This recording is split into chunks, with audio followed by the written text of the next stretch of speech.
Welcome everybody, welcome to another Kerfuffle showcase here today with the resplendent in pink, Jamie Parks. Hello, Jamie. Hello, Mr. Simon, how are you, mate? Mr. Simon, I like that. That makes me fun. And it makes that last time I was called that was in Bangkok, and that story will not be repeated. That was me. What I like there, we said it off camera, isn't it? You can see the old dull, washed out Simon Whale with his vague pink hair and the new vibrant merch on this side of things. That's beautiful. Shit, I'll keep it this colour. Oh, and the hat, it's all here, mate. That sort of stuff's the reason why we're not predicted to be profitable for another 3 years. But anyway, don't feel bad. Jamie, I was going to describe you as the legendary Jamie Parks, and apart from how I know you as legendary from obviously the many events we've met at, just give us a bit of background for those people that don't know your good self, where you've come from, and then we're going to talk today about Muuvo, which is a really exciting proposition, but I'll let you do the groundwork on that one. So just give us a bit of your background, Jamie.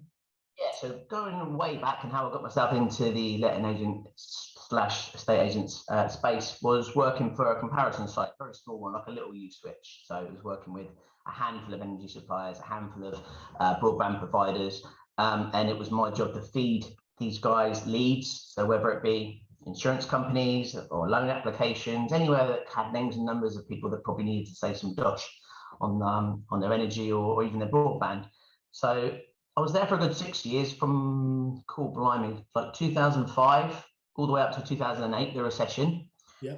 Where I stumbled, so I was out collecting data as I did with my rucksack and whatnot, walking the streets, and I stumbled across the letting agents, and their data ended up being really good because it's kind of people that are going to new places that need new things. So we focused a lot more on that specific data. Don't worry about the loan applications, don't worry about the insurance brokers now. Let's focus on the letting agents because the tenants want calls, you know, which is a little bit unheard of in relation to sales and stuff, that they're looking for help, they want to speak to you. So I developed a business around those leads to make sure we shared some commission back with the agents when we did the sales for the tenants. Now, it wasn't until the idea was given to me by a letting agent in Bournemouth, where I said, give us your numbers, I'll give you 5 quid back and all that stuff. It wasn't a lot, it was never getting rich. And she said to me that I'd be better off keeping my fiver if you could just do a little bit of work for me or something. Like she mentioned, let the councils know the tenants moved in, let the water companies know, do a little bit of admin, keep you £5, they get rich quicker. Yeah. It hasn't happened yet though, but it's a great idea. So we went I upgraded from a fax machine where I was receiving leads to some software, which was again IT and stuff, and I'm still the same now. Not really my forte, but other people have helped me with it. And I then founded a business called Tenant Shop. Some people may know them. I've already forgotten about them.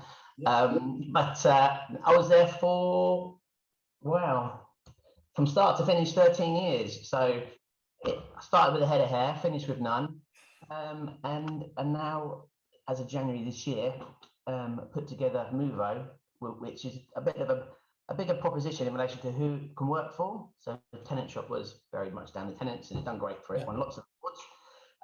But now I'm looking at anyone that's moving, HMOs, buyers, tenants, commercial lets, bringing back the free. Everyone loves free, and also old freemium model. That's it. Isn't it?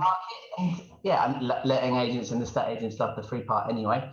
And the other difference is, so we're bringing back what the letting agents liked, which I've got a notebook as big as the Bible from all my time talking to them. And we've also got some clever integrations now that actually feeds them back information like the current energy supplier, the meter serial numbers, whether it's a smart meter, prepay. We used to ask them all for that. Could you do this for us? You know, if we said it saved time. It done a good job, but it did add time. Now we're actually giving most of the information back to them to say, there's the information, and we'll go off and do the rest. So it's a more user-friendly, simpler solution. That again, it helps on the cost front because there's no fee involved. That makes sense, and hence obviously the fantastic name Muuvo does what it says on the tin, as you said, appeals to all people in the process there as well, and hence why after that your background there, that when we asked you for your preferred title, you said an old dog with a new toy, which I love there. Anyone who self-deprecates the crap out of it like that is worth it in my book. Anything else? I mean, that is what I am and what it is, I suppose, is honestly the best policy, right? Yeah, exactly. So let's just talk about it. Obviously, there are other providers in this field there. Just talk to you've elucidated a couple of them, but are there what are the other main differences between Muuvo and those other businesses in this sector? So the key part is the types of moves we can work with. Because when you look at the HMOs, for example, yeah, you don't actually talk to the mover about the bills there in general. It's either the landlord or sometimes the letting agent if they're nice and they pay on behalf of the landlord. So it's a sort of a flip round of who we talk to and where the opt-ins come from and stuff. But still, you know, if the agent wants to make sure that there's a service delivered to the landlord via the HMOs, and there's a lot of them out there. I mean, we over the years, we just couldn't work out how we do it smoothly with the system that we had. So it has its own part, and it isn't the same as the rest. So it's been individually bespokely built. Home buyers, they're quite easy, to be fair. That's just a lead, if you think about it. So, but they all want what drives us, which is getting online and stuff. So again, the main points of what isn't in the industry with others is with it being free. I think everyone else has put little tags on it at the minute for cost, whether it's not lots, but you know, it's a bill that I don't think should be there. And it also gives the movers the ability to switch online now. So not just by visiting a white label website, we've developed a one place for all dashboard for a mover to go if they don't want to talk on the phone. Yeah. We do it on our smartphones. It's all done for the mobile. And the other thing is it's all pre-populated. So as opposed to you having to go, Simon, well, moving into Buckingham Palace, this is my it's all pre-populated. We've got all that because when we pulled the information before for the agent, we use the same information to do the energy switching and the broadband stuff. So all the tenants are doing is clicking, confirming and completing without having to actually fill out the form. So it's kind of like putting an application in front of you that's already filled out with, do you want to save the money or not, yes or no? And people don't mind clicking, you know, filling out forms. They'll do it later / forget about it and end up having a big bill. And of course, the energy, everyone needs a little bit of help and advice with energy at the minute because it's all over the shop. So it's going to be expensive, actually, whatever way you do it, but there's going to be a cheaper one in the bunch or a better one in the bunch. I suppose now you've got to look at who's reputable, who's safe, because it's all well and good saving a penny there with such and such. It could probably fall off now. I was watching Mar on Sunday when he was asking one of the energy companies, and he was putting them on the spot, just saying which of the companies, how many of them do you think are going to make it through this Christmas time? And it was fairly staggering to hear him just have that line of questioning. Made you think. Much going against the market was deregulated and introduced lots of little ones to be cheap. Now, when you look at it, they're not safe to go with because they're falling off. You're now looking at what do the books of British Gas look like, Scottish Power look like? Yeah, stick around them for a year, you know, whether it be a tight one or whatever. But you know, I'm sure it'll set on things that come back again, and other suppliers are coming into the market. But to be fair, there was also quite a lot, so maybe it did need a little bit of a kind of a declutter. Yeah, I think so. It's still a good handful there. And that's quite interesting what you were saying there about the self-service element, because I know a lot of suppliers and indeed agents themselves get very frustrated that the great British public today just don't seem to, you know, we've all got these kind of phones that do everything, but that they're using it less and less on a daily basis as a phone. And there is a growing proportion of people who just want to, whether that means using the online chat or just do the self-service there. They don't want to be bothered, do they? No, you're right. No, that's again I haven't got stats at the moment because it's a concept. It's not a new concept. It is in this little area. But also what we've done, because we do the council and the water and the energy for the tenants, we've already they've got a checklist of like 6 things to do. Now 3 of them are already done for them. So the marketing is very much your council, your water, your energy done. Nip in here now and set up your broadband. And when you talk to them about broadband, that's something they want and need and don't want to wait for. So that's your kind of carrot and your hook. And when you're online with broadband into TV deals these days, they're giving away £100 vouchers, £120 vouchers. It's good stuff. So if the consumer knows that it's easy and it's sometimes or most of the time there's better deals online, and we've already pre-populated stuff for you. It's just in your dashboard waiting to click. Why would you not? It's marketing, yeah. Otherwise, if you just send somebody, go to uswitch/Muuvo and fill out, you think they're just not going to do it. They may just do it somewhere else to spite you. But if you've got, it's all there. You know, just check. You've looked at this real world, you know, rather than throw your hands in the air and despair that people are like that. You just said, look, this is the way it is. Let's create a model around that to be able to reflect the way people are actually engaging with businesses. Exactly, but also cater for the ones that still don't want to go that way. So we do have a team of advisors that will talk to them still, and that number is in the portal. If you still want to talk to somebody, or you want extra advice, or some people just like to talk, right? It's in my eyes, it should be 70-30 in favour of online, I think. And if those numbers are right, also what I need to do is prove the point of a lot of similar businesses. Online conversions are terrible because it's all down the whole mass email, click here to do this. That bit doesn't work. That is 1%. If you're specific, that's the ocean. If you're specific to what you're doing, and you're in the journey of the tenant between that referencing accepted and moving in date, you're a big deal because you've done stuff for them. You're helping them out. You know, if they don't want to use you, talk to you, look at your website or dashboard, no dramas. But that's going to be the minority because they're in that bubble. Once their references are accepted and before they move in, because then it gets stressful, they're happy. You want to be giving them good content then to go, you know, you're in for a treat once you get yourself over it. So you're not positioning yourself as some evangelist, you know, as sometimes these people do, coming in and saying, we're disruptors, we're only doing it online. You're saying, look, we're just dealing with both sides of the equation. Catering for more, I suppose, would be a good title. It's kind of like offline, online, the types of mover. There isn't anybody in the little space that I operate in that we would look away from, because there's a solution for everybody. Yeah. Omni-channel is the really wanky phrase I think that people talk about. Sometimes to see exactly what it meant, but yeah, you're right. That's the type of thing, yeah. Okay, cool. So you mentioned there that obviously that it's free, which is absolutely fantastic, and everything else there. That was obviously something that people were demanding again because it had been taken out largely out of the sector there. Just again, give us your reasoning around that. I mean, it's a fairly obvious one, but is it literally you just believe that is where things need to be these days? Yeah. See, the reason you give the service and the software away for free is because you get rewarded with that lead, right? It's as I mentioned right at the beginning of this, that lead is a great lead because people are moving and they need stuff. So the business model is find some lovely leads to convert and share the cash with. You know, by adding it, because it was free at one point and then wasn't. It's not a good message, and it wasn't my message, by the way. But it was, in my eyes, it shouldn't have gone that way. And obviously, selling myself to the devil and not being left with much of a say, I didn't have much choice. So the whiteboard that I've got over there has been heavily worked on over the last year. And the first thing on is get it back to being start from that position. Yeah, great. So I mean, obviously, there's, you know, in the past, certainly there could be quite a few issues with the, you know, council and utility billing and things like that. Are you able to offer support on those sides of things if those don't come up, or are they left to themselves? So long as they put it on in good times, like if someone puts something on who moved in 6 months ago and they're trying to wing it, then they may get a call. But in general, because we're now getting fed information from the national databases, the chance of things being wrong are a lot smaller.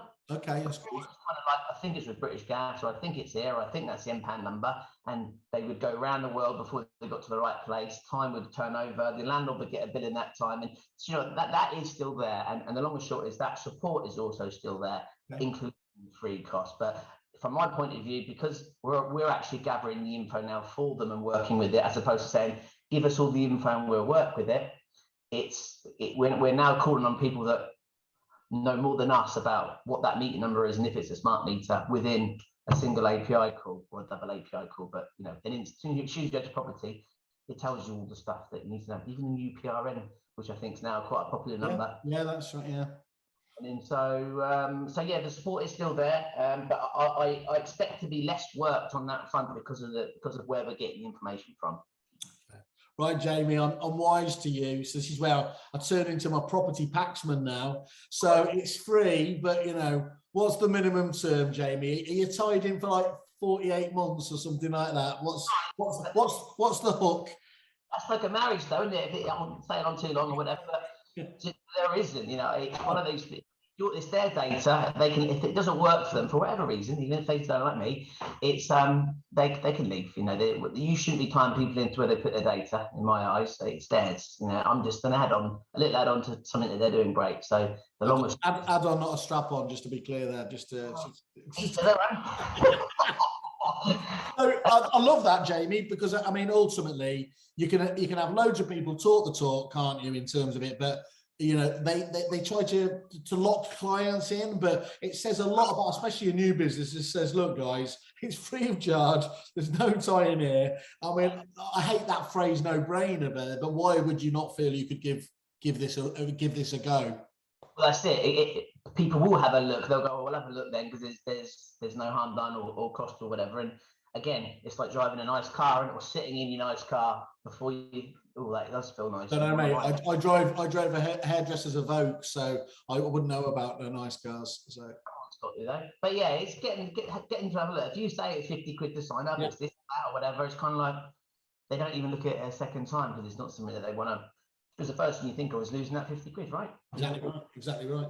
Well, I was thinking as you were going through recapping there at the beginning there, we've got sliding doors moments. I think I was probably at Repeat for about 13 years as well. So it's like sort of Batman and Superman in different sectors. But obviously looking at my old mob in terms of the CRMs, that's where a lot of, agents perceive that they need to have integrations with the third parties that they're doing. So what's your approach to working with other businesses?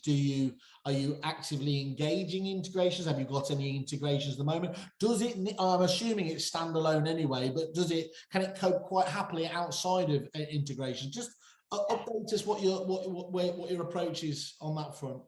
One of the positives that came out of the previous firm was the integrations, and again the ease of onboarding then, because again agents and myself, we like the easy life. It's in there, and if it's just a button, they'll give it a go, they'll do it. You know, it's pretty as your platform can look.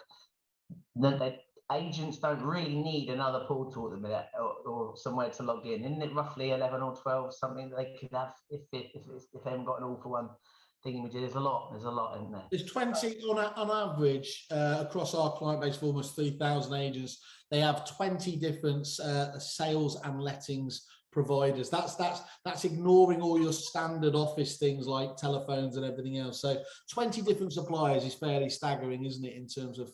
They do, and as easy it is and as simple it is another one. So the good thing, so we built a two-way API. So I'm learning as I'm talking here, because this is how it's been. We can come and take the data out of their CRM with their permission and load it into Muuvo, or the CRM can send it into Muuvo. It's been built with two APIs, so it can go both ways. And also, the other key thing is here, see that funky information that I said I caught from all of the databases and stuff, we can feed that back to the CRM. That makes them look a little bit more, Yeah, that does. I mean, I would, in my mind, I always said is, where these CRMs are going now, as they all start to open up, I wouldn't be actually demonstrating the CRM. I'd be going in, and if they were a Muuvo customer or thinking about it, I'll be demonstrating that wonderful two-way integration, because that's what the agents are absolutely after, aren't they? That I don't want single sign-in or whatever they call it. It's just the key point about it is not like integration, as you rightly highlighted there in the old days, was just spaff out a load of data into something and then happen it. Where the real magic happens is where it's coming back and forth. Kind of value, yeah. If I say to them, I want to be integrated, I'll give you a small commission or a hug for everyone you give me. But if you're now saying, you see this pool of info here, I've got the UPR and this meter serial number, I'll share that with you, to make this, so long as we've got the right privacy policies in place and it's used properly and all that jazz, which is easy enough. But I then become a value to them to say that, oh yeah, we've got the MPAN because we're with them. Without that API, without that partnership, that box is blank. I mean, they could go and integrate directly with it's not easy, but with the suppliers directly. But it's costly. It costs a fair few bob a year to be with those guys. And it makes more sense just to piggyback what I'm doing. Because it's the letting agents or even the estate agents, we can give them the information too. they don't want to be looking at that or going to another place to just look up that who the supplier is and whatnot. No, you're the specialist at the end of the day, aren't you? That's what where you need to do the step with. So, are there any that you can talk about at the moment, or are you still just? So with the Agent OS, our good friends over there, they've got an Okay, good luck. Yeah, brilliant. You should be finding all those ones really, because that's kind of them saying this is how you come and get the data as long as you've got the permission. So at the minute, it's from the wishes of the small agents that I'm taking up. Who's your CRM? So as opposed to just going for the big gun straight from the top and working it out, I want to make sure that the 2 or 3 office up the road that's given me a go, that I go and sort them out first and stuff. So many businesses, Jamie, go down the approach of the field of dreams. Build it and they will come. They go straight for the biggest ones. And actually, the right thing is to do is just go with the people that are engaging, because again, that's where you're going to get most of your business from in the early days anyway, isn't it? If you need that little bit of help to say that they're not really picking up the phone to me at the minute, Mr. Agents, give them a nudge or something. You're an important customer today. Well, look, the Agent OS guys, they're fantastic. So obviously have a chat with those guys. If you're an Agent OS client, find out what Muuvo can do for you. And obviously just keep us updated, Jamie, as to all those other partnerships as they come on board. We'll happily shout about those. You know, I like to be my Cilla Black and do the old blind date routine. So any supplier relationships that happen, I want to be all over, so to speak. I think so. As and when they're finished, I'll send them over. So yeah. Good. And again, just for everyone looking, do make sure you have a look on anyone's landing page. There is a little tab down there for integration. So just make sure you can go in there and see which parties you might already have in your tech stack, so you can understand who works with you. So that makes sense. Okay, Jamie, just talk about sort of some of the nuts and bolts in terms of the detail of being paid out. Is commission only paid out for new customer sales? No, not anymore. No, that's a good point. So with the energy, and if they do it online, yeah, they are presented 30 days before their tariffs are coming to an end with a very easy kind of, this tariff's finishing. Here's the next cheapest one. Yeah. Yes or no, and then that's done, because we already hold everything. We've done the switch before, so long as everything's still the same, so they'd have to confirm somewhere that are you still at the same place. Then there's a one switch click renewal, which we again share back with the agent, which never happened before either. I think we had to go at calling back round people that we switched a year ago. It doesn't quite work the same. If someone's getting a ping on their phone saying your tariff's going to end in 30 days and effectively cost you more, because that's when your tariffs finish, you do go on a click this one or have a look to do some more. So the long and short is, the renewal for energy is there. Medium, not so. They don't like to pay renewals there because they pay quite well up front. So they tell me horses for courses. Basically, whatever you can get, you're going to try and you'll get that. Any movement and new product from the channels from the data that they've introduced will be shared back to them. Okay. And just about new products there, Jamie, can like new movers speak to someone about those new products? Let's say they might just need some extra help. Yeah, so the offline, we've got the offline call center. So if they're looking, if they've got the results in front of them and it isn't just a case of going for the cheapest or the greenest, or they want to ask questions, they can always go through to the call center. Yeah, speak to them. We've got 5 or 6 trained guys there at the minute. I used to have 50 back in the day, but it was 100%. It was outbound, so you needed the 50. So now the team will grow or even shrink, depending on how much they're needed. You see, but the thing is, the good thing about it is we can turn the tap on there. The organisation we're working with are a big old bunch, and so yeah, the answer to that is that. So I'm going to keep digging for this catch that I'm looking for. What's the catch here? So obviously it's free. There's no tie-in period. So I guess it takes months to get set up. Is that right? Or give us an idea. How does somebody get onboarded? How long does it take? About 5 to 6 minutes, really. We've got it depends on me actually, but with being an unorganized as I am, if it takes me ages just to pump the address details into the system, it could take up 6 months. So it's basically Jamie Parks doing the Caesar yes or no, yeah, something like that, and the agreements say an 8-page DocuSign or something, so it's their time in reading that. It's all very simple, as it always was before. It doesn't take long to set up at all. It's just getting the agents going. Back in the day, I used to call them old motorbikes because they'd all go, yeah, let's do it. They set up, but it takes a long time to once they do, then it's great. As soon as it becomes a part of their routine, because it is, utilities naturally sits in there, and it's the bit you're like, ugh, they don't make money out of it, or in general they don't. It's just there to make sure you either leave it to the tenant, and 90% of the time you'll be fine, and they're all great and they're all lovely. But they're 10% that don't register, move out after 6 months, leave a bill. It's like, ugh, yuck. And then the landlord gets that, and then it goes to court, and then all that jazz. So it's just a horrible bet. That's a really good point. That there's a lot of services out there, and some of those are those free ones where, you know, I know that the principle of the business shakes their head because they can't understand why they aren't getting greater penetration, greater conversions. Is there anything you can advise the agents to help them, you know, get their teams in the best place to promote this sort of stuff? Any advice on that? Yeah, well, it all comes from the original notifications to the council, the water, and the current energy suppliers. Not many people, if any, will talk to the current suppliers because they're interested in switching, which we are too. But you're missing out a bit there if you're not sort of letting them know that there's somebody moving in. So what you want to do is make that as part of your contract mandatory, that we will be telling the council the water and the energy that you're moving in, right? And we do use these guys. Don't treat that as an opt-in, because that's the bit that gets you out of trouble.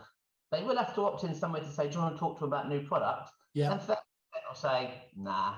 And we'll take that on the chin, but it's not like we're not going to do them registrations, because the system does that automatically anyway. That's all built in for it. So the trick is, it's not really a trick, it's make that part of your terms this is what happens when you move in and when you move out. We tell the councils and utility suppliers, because it's not a choice.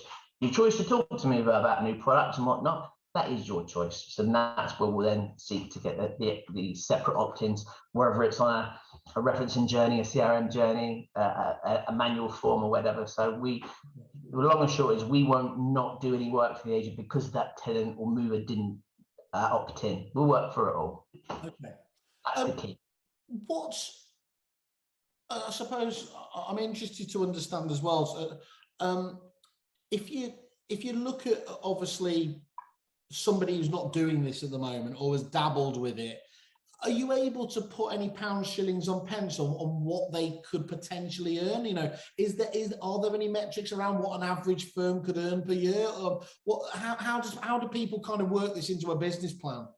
Well, the first thing to do is to not count the pennies that they get from the commission, because that bit isn't much really. You know, you know, a few beers in a swanky bar like yours there. You know, but it's something that can help towards Christmas dues, and it's not huge. That's not the selling point. That this service isn't me going to them saying, right, let's both of us get rich.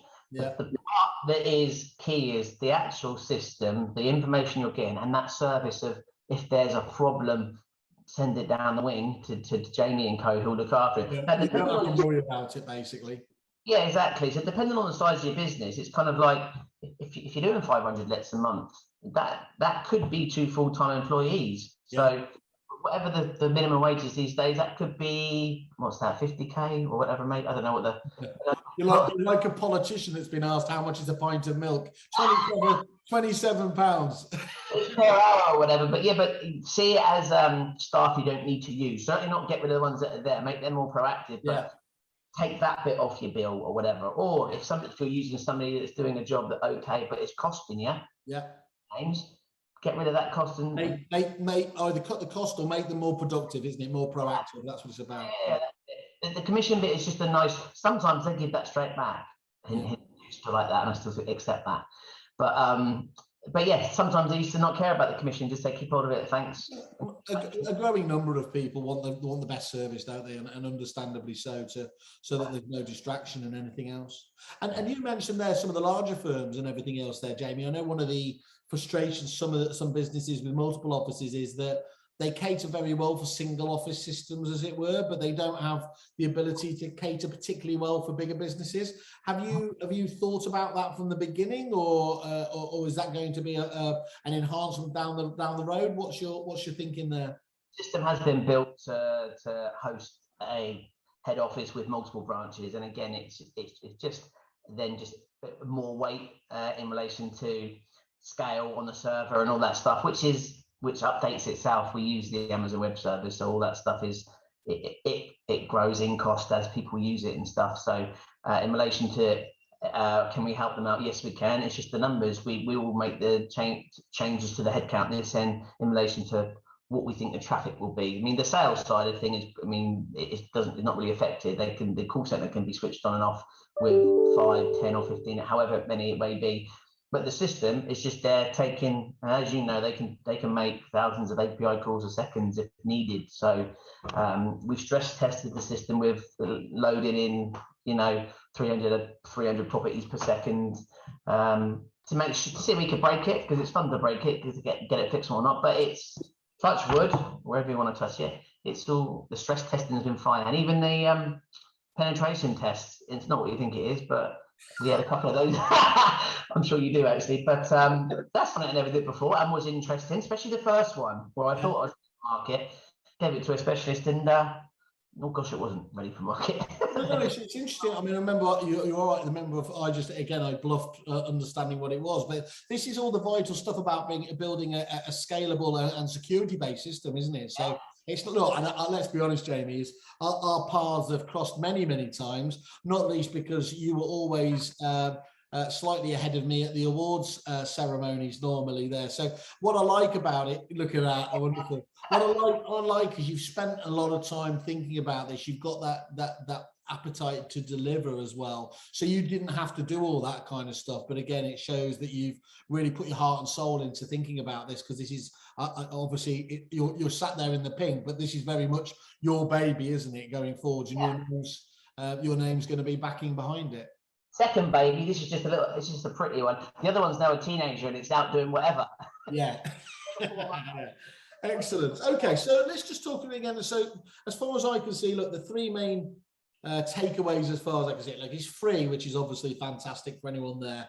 You're going to have, secondly, you're going to have like loads of integrations, full lookup services, that bi-directional integration where possible as well is again a nice one set there. And again, it's a nice hybrid model so that movers set up their services online or over the phone. You don't dictate, you're just able to cater it. That's a nice triple whammy of kind of features there, isn't it, to do it? What would you say, Jamie, in terms of I made a mistake in my previous life in pretending that we were absolutely suitable and in fact best fit for all size of business, whether they're one office, 1,000 offices there. And actually over a period of time, it changes. You might grow into the business that does it. Where do you feel your sweet spot is in terms of the sort of clients that you want to onboard at the moment? Is it genuinely just ready for all at the moment, or are you looking for a particular type of client? I'll be honest, and I'd probably shoot myself in the foot by doing it, but it probably becomes more valuable to the smaller businesses, because that cost of somebody that would normally do that may be a big deal to their cash flow. Whatever. For the big guys that have got great lots. I mean, and I've worked with them, and it's worked great, and it still is working. The actual the value of the work that's done for each individual branch, I think it gets diluted a little bit, sort of thing, across and hidden into all sorts of other costs. So of course I would prefer somebody with 500 offices, because my business is the more data, the more sales we get. But being honest, and I think the independents or the smaller businesses, I'm more of a part of their business because of the size of it. So I'd say it was better suited for them. But if any big ones there are listening, I will take one. We'll edit that bit out. But the point is, the reason I asked that anyways, those guys tend to be so on the ball in terms of measuring the efficiencies and everything else there anyway, that you almost don't need to sell to those guys, do you, on what this can bring? Yeah, exactly. Yeah, you got it. Okay, and so let's just have a final thought about this then. So I was ill ready, and I was going to get all sort of pushy and say to you, come on then, Jamie, what are you going to do for our wonderful Kerfuffle members? And then I had a bit of obviously an epiphany as you were talking, and when we were talking about it previously, that I can't really ask you to discount your fees considering you're free. It's even me, but I did come to you with a what have you done for me lately approach. Just tell us what you're able to do for our Kerfuffle members, because I love this approach. Yeah, so what makes sense for us, I mean, and what's better value for us is we will give an uplift of 20% to any media sale done. So media is broadband or TV and stuff. So 20% above the standard rate of commission, so they get more than the guy down the street. This is exclusive to you guys, will remain exclusive to you guys. Energy, it barely pays for the bath water, if I'm being honest. It's just there. Everyone's got it. I've mentioned this before, but the likes of Sky and Virgin and whatnot, they're a little bit more generous with their commissions, so I'm happy to give a bit more of that away to them. So beautiful. Well, I love that. That's great. And extra earning ability for our members. Fantastic. So that's much appreciated. And all those drinks we've shared at the bar has finally paid off. So that's a big win. Well, look, as I said, best of luck with it, Jamie. I know it'll be a massive success because you obviously know what you're doing, and it's a nice clean sheet as well to get started. So that's very exciting. Do obviously keep us up to date with those integrations. We'll obviously have to have a panel show with some of your clients to talk about how they're using it, the benefits they get. I think it just remains for me to say to the people watching this, depending on where you're watching it, either click on the I'm interested link at the end and we'll forward that straight through to Jamie, or you can click on their landing page, contact me, and we'll pass on all details to him directly. So, Jamie, thanks again. Very exciting time. Yes, it is, mate. Yeah, pleasure to be with you, mate. No problem. Brilliant. Catch up with you soon, mate. Have a good one. See you later. Bye-bye.